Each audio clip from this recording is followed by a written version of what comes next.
আসসালামু আলাইকুম। Hello everyone. আজ আমি আপনাদের জন্য নিয়ে এসেছি এক অন্য ধরনের মজাদার কফি। এটা বাইরের দোকানের মতো না, তার থেকেও বেশি ভালো লাগবে যদি আপনারা বানিয়ে খাইতে পারেন। এর জন্য প্রথমেই লাগবে আমাদের একটি বাটি, তারপর চিনি এবং একটি কফি। আমার বাসায় যে কফি ছিল আমি সেটাই দিয়ে দিচ্ছি। আপনারা আপনাদের পছন্দ মতো একটি মিল্ক কফি ইউজ করলেই হবে। কফিটা প্রথমে কেটে নিয়েছি, কেটে তারপর কফিটা পুরোটা ঢেলে দিয়েছি। এরপর চিনিটাও অ্যাড করে দিয়েছি, দুইটা মিক্স করে নিলাম। এরপর এর মধ্যে কিছু পানি দিয়ে দিচ্ছি, 5 টেবিল চামচের মতো পানি দিয়ে নিয়েছি। এখানে পানিটা দিয়ে একটু নাড়তে হবে। পানিটা দিলে এরকম কালার চলে আসবে কফির। এই তো। এরপর ওই পিছনে দেখছেন একটি মিয়াকো ব্র্যান্ডের বিট মেশিন, এই বিটার দিয়ে আমি এটাকে একটু বিট করে নেব। এই তো বিটারটা অন করলাম। এরপর বিটারটা অন করার পর আস্তে আস্তে বিট করে নিচ্ছি। এটা দেখবেন কিছুক্ষণ বিট করার পরে সাথে সাথে ফ্লাফি হয়ে গেছে একদম। প্রায় 4 মিনিটের মতন বিট করা লাগবে। এতেই দেখবেন একদম ঘন ঘন একটা ভাব এসে পড়েছে। এই বিটারটা অনেক ভালো, তাই আমি কিনেছি। এরপর এখানে থাকছে মিল্ক পাউডার, যাকে আপনারা গুঁড়ো দুধ হিসাবেও চেনেন। এটা এখানে দিয়ে দিচ্ছি একটু ফ্লাফি করতে আর একটু টেস্ট বাড়াতে। 2 টেবিল চামচ গুঁড়া দুধ আছে, সেটা আমি দিয়ে দিলাম।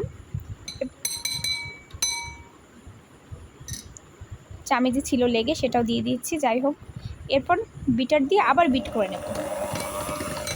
এখন আমি 3 মিনিটের মতো বিট করে নেব। এতেই দেখবেন এখানে কফির কালারটাই আলাদা হয়ে গেছে, দেখতেই পাচ্ছেন। এরপর আমরা ফ্রিজে পানি রাখছিলাম প্রায় হাফ গ্লাসের মতো, হাফ গ্লাসের একটু বেশি হবে আর কি। তারপর এখানে 4টা কাজু বাদাম আছে, এটা দিয়ে দিচ্ছি। এবং আরেকটু জিনিস কাট হয়ে গেছে, একটা রেখে দিলাম কাজু বাদাম, যেটার জন্য আমি দুঃখিত। এখানে আমি 4 টেবিল পরিমাণ চামচের মতো গুঁড়ো দুধ অ্যাড করেছিলাম। এই গুঁড়ো দুধ 4 টেবিল পরিমাণ চামচের মতো অ্যাড করেছিলাম। অ্যাড করে আবার আমি একটু বিট করে নিয়েছিলাম। এই গুঁড়ো দুধটা বিট করে নিয়েছিলাম, বিট করা হয়ে গেছে। আবার 1 টেবিল চামচ গুঁড়ো দুধ দিয়ে আমি এটা একটু নাড়িয়ে নিচ্ছি।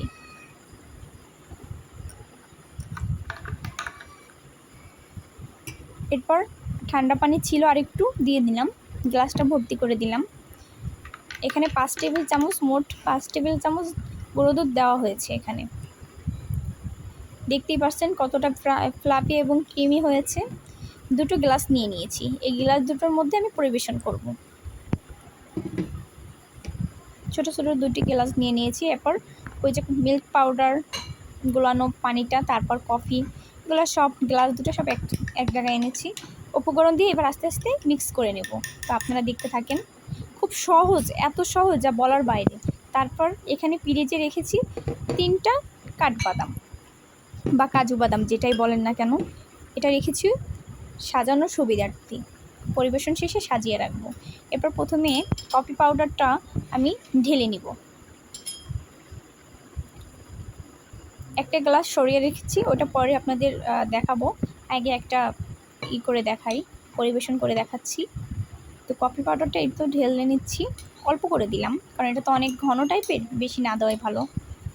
আমি এটা দিয়ে মোটমাট 3টে কাপ করেছি, তো আমি দুটোই দেখাবো লাস্টে। আপনারা দেখুন এখন ওই যে কতটুকু নিয়ে নিয়েছি, 5 ভাগের 1 ভাগ নিয়ে নিয়েছি। আর একটু নিয়ে নিলাম, একটু কম মনে হচ্ছে। এখন আমি মিল্ক অ্যাড করব। মিল্ক পাউডারের যে গোলানো ওইটা ছিল, এখানে তো কাজু বাদামও কিন্তু ছিল, যেটা আমি বিট করে নিয়েছিলাম। এটা আমি অ্যাড করে নিলাম। একটু পড়ে যাচ্ছে চারপাশ দিয়ে, গ্লাসে ঢালছি তো, কিছু মনে করবেন না। এরপর চামিচ দিয়ে মিক্স করে নিয়েছি,